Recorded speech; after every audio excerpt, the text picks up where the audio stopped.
اعوذ باللہ من الشیطان الرجیم بسم اللہ الرحمن الرحیم۔ ابتدائے کائنات سے لے کر آج تک جتنے انسان اس دنیا میں آئے ہیں، سب انسان کہ جن کا تعلق اس دنیا میں کسی بھی خطے سے تھا یا وہ کسی بھی مذہب سے تعلق رکھتے تھے، اور آج دور موجود کے اندر بھی دیکھا جائے تو اس دنیا میں مختلف خطوں میں مختلف مذہب اور نظریات کے انسان بستے ہیں،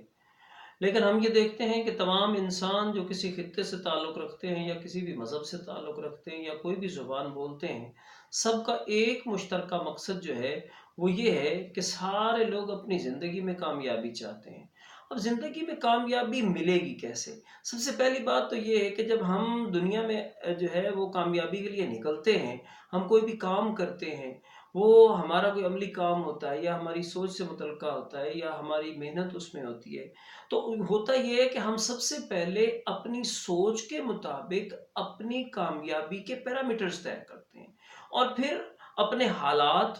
اپنے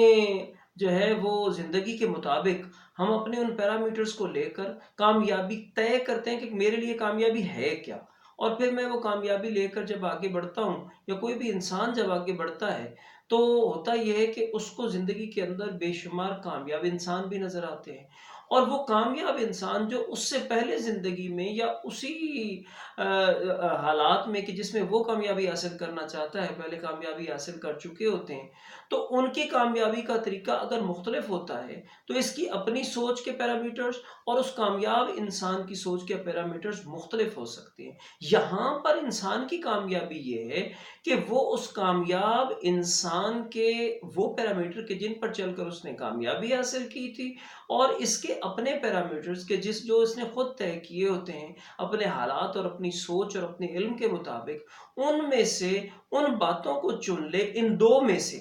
کہ جن کو لے کر پھر وہ آگے بڑھے گا۔ اور میں یہ دیکھتا ہوں کہ کامیاب انسان ہو یا میری اپنی سوچ کے پیرامیٹرز ہوں، دونوں جگہوں پر محنت پھر مشترکہ ہے، محنت تو پھر کرنا پڑے گی۔ ادھر نبی کریم صلی اللہ علیہ وآلہ وسلم نے ہماری جو رہنمائی فرمائی ہے، انہوں نے یہ کمال مہربانی کی ہے کہ ہمیں زندگی کے ہر شعبے میں ان کی رہنمائی میسر آ جاتی ہے۔ آپ فرماتے ہیں کہ القاسب حبیب اللہ، کہ محنت کار جو ہے وہ اللہ کا دوست ہے، لہٰذا محنت جو ہے وہ ایک کامیابی کا ذریعہ ہے، اور جب ہم محنت کرتے ہیں اور محنت سے ہمیں کامیابی میسر آ جاتی ہے، اور بعض دفعہ ایسا ہوتا ہے کہ آپ تھوڑی محنت کرتے ہیں کامیابی زیادہ میسر آ جاتی ہے، تو اس صورت میں ہماری کم علمی سے یا ہماری کم فہمی سے ہوتا یہ ہے کہ ہم اس وقت جو ہے وہ توکل نہیں کرتے، اور توکل نہ کرنے کی وجہ سے ہماری وہ محنت ہمارے اندر غرور پیدا کر دیتی ہے، اور یہ غرور پھر ہمیں ناکامی کی طرف لے کر جاتا ہے۔ اب ہوتا یہ ہے کہ تمام انسان جو کامیابی کے لیے کوشاں ہیں وہ دو طرح سے کامیابی چاہتے ہیں، زندگی میں بھی کامیابی چاہتے ہیں اور آخرت میں بھی کامیابی چاہتے ہیں۔ اب آخرت کی زندگی کی کامیابی کا تعلق جو ہے وہ ہماری ظاہری زندگی کی کامیابی سے بھی ہے، ظاہری زندگی اعمال سے ہے، ہمارے افعال سے ہے، ایسے ہی ان اعمال اور ان افعال کے جو اثرات ہم پر مرتب ہوتے ہیں اور ان کے ذریعے سے جو ہمیں جزا ملتی ہے وہی، اور